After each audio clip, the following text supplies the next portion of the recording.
Hi hello welcome to Haima Telugu blogger. అందరూ ఎలా ఉన్నారు? నేనైతే చాలా బాగున్నాను. మీరు కూడా బాగుండాలని అయితే కోరుకుంటున్నాను. ఇంకా మార్నింగ్ లేవగానే ఫస్ట్ టీవీలో అయితే డివోషనల్ సాంగ్స్ అయితే పెట్టేశాను. ఎవ్రీడే అట్లీస్ట్ ఒక హాఫ్ అన్ అవర్ మార్నింగ్ టైంలో కానీ, లేకపోతే ఈవినింగ్ టైంలో కానీ, లేకపోతే పూజ చేసుకునేటప్పుడు కానీ కంపల్సరిగా దేవుని పాటలు పెట్టుకోవడానికి ట్రై చేస్తాను. సో ఇంకా దేవుని పాటలు అయితే పెట్టేసి కిచెన్లోకి అయితే వచ్చేసాను. కొంచెం చిన్నగా పెట్టుకున్నాను, ఎందుకంటే మా హస్బెండ్ పిల్లలు ఇంకా పడుకున్నారు. ఫస్ట్ కిచెన్లోకి రాగానే ఇంకా స్టవ్ పైన పిల్లల కోసం పాలు అయితే పెట్టేశాను. ఆ తర్వాత ఈ క్యారెట్ బీట్రూట్ జ్యూస్ అయితే ప్రిపేర్ చేస్తున్నాను. ఈ జ్యూస్ ప్రిపేర్ చేసే లోపల మా హస్బెండ్ కూడా లేచేశారు. ఈ జ్యూస్ వచ్చేసి నాకు మా హస్బెండ్కి మాత్రమే. మాకు ఇది ముందు నుంచేం అలవాటు లేదు, రీసెంట్గా అలవాటు చేసుకున్నాం. జస్ట్ ఒక 10 days నుంచి ఈ జ్యూస్ అయితే తీసుకుంటున్నాము. చాలా బాగుంటుంది అండ్ హెల్త్కి కూడా చాలా మంచిది. మేము కూడా ఫస్ట్ టైం ఈ జ్యూస్ తీసుకునేటప్పుడు అసలు ఎలా ఉంటుందో, తాగగలుగుతామా లేదా అన్నట్టు అనుకున్నాం, కానీ హ్యాపీగా తీసుకోవచ్చు. మీరు కావాలనుకుంటే ఇందులోకి యాపిల్ తీసుకోవచ్చు, అలాగే ఆమ్లా తీసుకోవచ్చు. బట్ ప్రజెంట్ అవి ఏవి లేవు కాబట్టి నేను ఓన్లీ క్యారెట్ అండ్ బీట్రూట్ మాత్రమే తీసుకున్నాను. నేను క్యారెట్ కొంచెం ఎక్కువ తీసుకుంటాను, బీట్రూట్ కొంచెం తక్కువ తీసుకొని గ్రైండ్ చేసుకుంటాను. గ్రైండ్ చేసుకున్న తర్వాత కంపల్సరిగా స్ట్రైన్ చేసుకోవాలి, డైరెక్ట్ అలాగే తీసుకోకూడదు. హెల్త్కి కూడా అంత మంచిది కాదు, వడగట్టుకోవాలి. నేను అప్పుడప్పుడు ఈ జ్యూస్ పిల్లలకు కూడా ఇస్తాను, అంటే డే బై డే అలా ఇస్తాను. అది కూడా ఎక్కువ ఇవ్వను, చాలా తక్కువ ఇస్తాను. సో మేము కూడా ఎవ్రీడే తీసుకోము, వీక్ లో ఒక 4 days ఈ జ్యూస్ అయితే తీసుకుంటాము. జ్యూస్ అయితే తాగేసాము అండ్ ఇంకా ఆఫ్టర్నూన్ పిల్లలు స్కూల్ నుంచి అయితే ఇంటికి వచ్చేసారు. ఖచ్చితంగా ఇంటికి రాగానే ముచ్చట్లు పెట్టుకుంటుంది. అంటే స్కూల్లో ఏమన్నారు, మేడం ఏమనింది, పిల్లలు ఏమన్నారు, ఏమేం గేమ్స్ ఆడిపించారు, ఇవన్నీ షేర్ చేసుకుంటుంది. పయోద్ అలా కాదు, అసలు అంత తొందరగా ఏది చెప్పడు. తను కొంచెం సైలెంట్ గా కామ్ గా ఉంటాడు, అడిగితే చెప్తాడు తను. హాయ్ హలో అందరు ఎలా ఉన్నారు? నేనైతే చాలా బాగున్నాను. పిల్లల్ని తీసుకొని రావడానికి వెళ్ళినప్పుడు అక్కడ ఎవరో నడుచుకుంటూ వెళ్తుంటే, అంటే స్లిప్పర్స్ ఏం వేసుకోలేదంట. సో తను వచ్చేసి ఇచ్చేసి వచ్చారు స్లిప్పర్స్ని. ఇవనే కాదు, ఇంతకుముందు మేము బెంగళూరులో ఉన్నప్పుడు కూడా ఆఫీస్కి వెళ్ళి రిటర్న్ ఇంటికి వచ్చేటప్పుడు ఎవరో ఒక అతను చాలా హెవీగా వర్షం పడుతుంటే ఆ వర్షంలో తడుచుకుంటా వెళ్తున్నాడంట ఇంటికి వెళ్తున్నాడు. తెలీదు, రోడ్ సైడ్ ఉండే అతను అనమాట. అంటే బట్టలన్నీ మాసిపోయి అట్లా ఉన్నాడంట. వర్షంలో తడుస్తున్నాడని చెప్పి కొత్తది హెల్మెట్ జస్ట్ ఒక 2 days 3 days అయింది తీసుకొని, హెల్మెట్ ఇచ్చేసి వచ్చారనమాట ఇంటికి. ఇలా చాలా జరిగాయి మా ఇంట్లో. అంటే తను ఏదన్నా బయటికి వెళ్ళినప్పుడు అక్కడ ఎవరన్నా ఏదన్నా లేదు అనిపిస్తే మోస్ట్లీ తన దగ్గర ఉన్న వాటితోనే ఇవ్వడానికి ట్రై చేస్తారనమాట. అట్లా ఒకసారి రెయిన్ కోట్ ఇచ్చారు, హెల్మెట్ ఇచ్చారు. సో ఇప్పుడు స్లిప్పర్స్. ఇంతకుముందు ఈవెన్ ఉన్న చోట ఒక కారు డ్రైవర్ ఉన్నాడు. తనకి కనీసం కుకింగ్ చేసుకోవడానికి కూడా ఏమీ, ఈవెన్ ఇంట్లో వంట సామాన్లు కానీ స్టవ్ కానీ ఏమీ లేకపోతే అప్పుడు మా ఇంట్లో ఉన్న వంట సామాన్లు, బెడ్షీట్, సిలిండర్ చిన్నది ఉంటుంది కదా, అవన్నీ తనకి ఇచ్చేసి వచ్చారనమాట. సో ఎందుకో నాకు చెప్పాలనిపించింది. అంటే ఈవెన్ తనకి ఎంత కుదిరితే అంత మ్యాక్సిమం పక్క వాళ్ళకి ఏదైనా సహాయం చేద్దాం, హెల్ప్ చేద్దామనే చూస్తారు. ఈరోజు సేమ్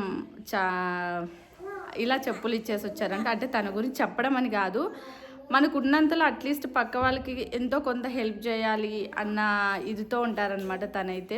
నాకు అది చాలా నచ్చుతుంది. నేనే ఒక్కొక్కసారి ఈవెన్ వద్దు అన్నట్టు అంటాను నేను. అంటే ఎక్కువ, అంటే ఏ వస్తువు ఇవ్వాలి, ఏ వస్తువు ఇవ్వకూడదు అనేది కూడా ఉండాలి. బట్ ఏది ఆలోచించవు, ఇచ్చేస్తావు అన్నట్టు నేను అంటాను, కానీ బట్ తను అస్సలు పట్టించుకోరు, ఇచ్చేస్తారనమాట. ఈవెన్ నాకు కూడా అది నచ్చుతుంది. ఎందుకంటే ఈవెన్ మనం చేసిన సహాయం కానీ లేకపోతే వాటెవర్ ఏదన్నా కానీ అది ఎప్పుడో ఒకసారి తిరిగి మళ్ళీ మనకు కానీ మన పిల్లలకు కానీ ఖచ్చితంగా హెల్ప్ అవుతుందనే నేను అనుకుంటాను. సో ఈ సందర్భంగా ఎందుకో నాకు చెప్పాలనిపించింది, చెప్పాను. మార్నింగ్ నుంచి చాలా చాలా బిజీగా ఉన్నాను. అక్కడ నుంచి ఇక్కడికి ఎందుకు వచ్చానంటే అక్కడ పిల్లలు కొంచెం అరుస్తున్నారు. సో అందుకోసమని ఇంకా ఇక్కడికి వచ్చి మాట్లాడుతున్నాను.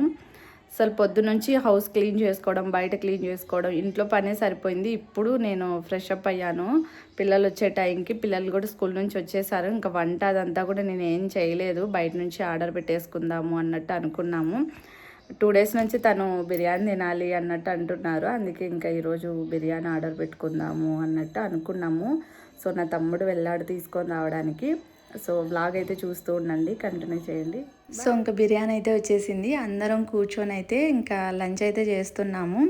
మా హస్బెండ్ వచ్చేసి మటన్ బిర్యానీ తీసుకున్నారు. అండ్ నాకు నా తమ్ముడికి వచ్చేసి చికెన్ బిర్యానీ తెచ్చుకున్నాము. అంటే ఒకటి చికెన్ బిర్యానీ, ఇంకొకటి వచ్చేసి ఫ్రై పీస్ బిర్యానీ తీసుకున్నాము. అండ్ ఇక్కడ ఇంకా పిల్లలకు కూడా జస్ట్ మేమందరం కూర్చొని తినేటప్పుడే వాళ్ళకి కూడా పెట్టేస్తాను. ఈ మధ్య కొద్దిగా అలవాటు అవ్వాలి, వాళ్ళు ఓన్గా తినాలి అని చెప్పి ప్లేట్లో పెట్టాను. ప్లేట్లో పెడితే ఏమవుతుందంటే కింద మొత్తం అంతా పడేస్తారు తీసుకునేటప్పుడు. అందుకే ఇలా చిన్న బౌల్స్ ఉంటాయి కదా, ఆ బౌల్స్లో పెట్టేస్తాను అనమాట. సో వాళ్ళు తీసుకోవడానికి ఈజీగా ఉంటుంది అండ్ ఎక్కువ కింద కూడా పడేయడం అనమాట.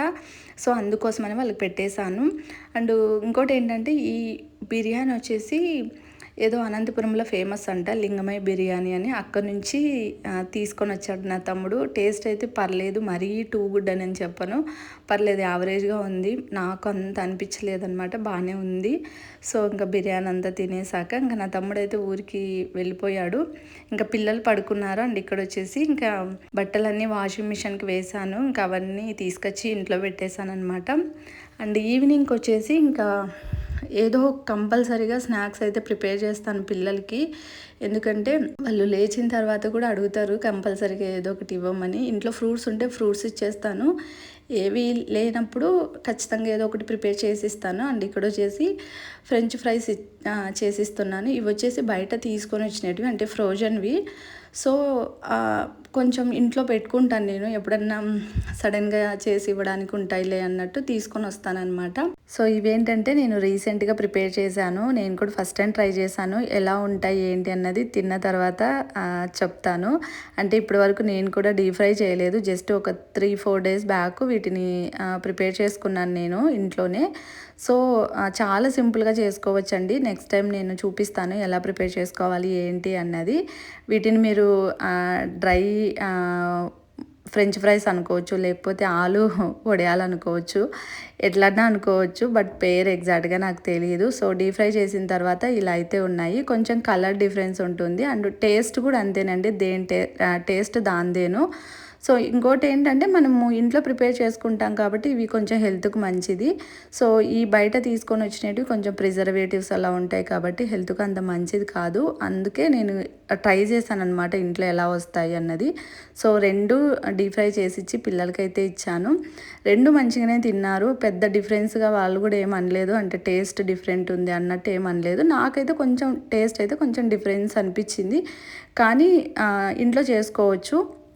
సో పిల్లలకైతే ఇంకా స్నాక్స్ అయితే పెట్టించేసి ఇంకా బట్టలు అన్నీ వాషింగ్ మిషన్కి వేసాను కదా, సో అవన్నీ ఫోల్డింగ్ చేద్దామని బెడ్రూమ్లోకి అయితే వచ్చేసాను. నాకెందుకో బట్టలన్నీ వాషింగ్ మిషన్కి వేసిన తర్వాత ఎప్పటికప్పుడు నేను ఫోల్డింగ్ చేసేసుకుంటాను. అంటే కొంతమంది అంటూ ఉంటారు కదా, బట్టలు ఫోల్డింగ్ అంటే నాకు కొంచెం చిరాకు అట్లా అని. సో నాకు కూడా అనిపిస్తుంది, బట్ నాకు అలాగే ఉంటే నాకు ఎక్కువ చిరాకు అనిపిస్తుంది. అంటే అవి చిందరవందరగా అలా ఉంటాయి కదా, సో ఫస్ట్ వాటిని ఫోల్డింగ్ చేసేసి ఎక్కడవక్కడ పెట్టేయాలి అన్నట్టు అనుకుంటాను నేను. సో అప్పుడే నాకు హ్యాపీగా ప్రశాంతంగా ఉన్న ఫీలింగ్ అనిపిస్తుంది. సో ఇక్కడ ఇంకా అన్నీ నేను కూడా వాషింగ్ మిషన్కి వేసుకునేటప్పుడు అన్నీ ఒకేసారి వాషింగ్ మిషన్కి వేసుకుంటాను, ఒక డే మొత్తం కంప్లీట్గా. సో ఆ రోజు వేసినవి ఇంకా నెక్స్ట్ డే ఖచ్చితంగా ఫోల్డింగ్ చేసేసుకొని పెట్టేసుకుంటాను.